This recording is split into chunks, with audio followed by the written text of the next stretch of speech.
ગાંધીનગર ખાતે પ્રતિવર્ષની માફક આ વર્ષે પણ સહાય ફાઉન્ડેશન દ્વારા રંગોત્સવ કાર્યક્રમનું આયોજન કરવામાં આવ્યું હતું।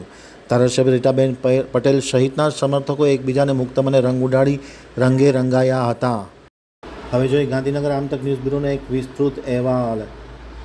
ગાંધીનગર ખાતે સહાય ફાઉન્ડેશન આયોજિત રંગોત્સવનું આયોજન કરવામાં આવ્યું હતું। રંગોત્સવ કાર્યક્રમમાં ગાંધીધામના મહિલા ધારાસભ્ય રીટાબેન પટેલ સહિતના મહાનુભાવો ખાસ ઉપસ્થિત હતા। તેમની ઉપસ્થિતિમાં આ રંગોત્સવનો કાર્યક્રમ યોજાયો હતો।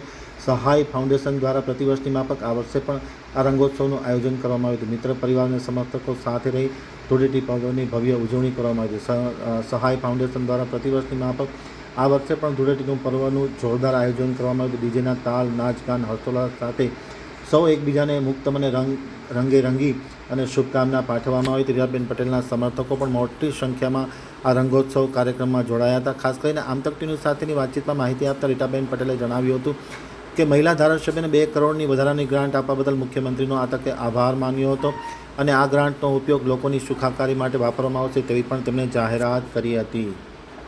શું કહેશો?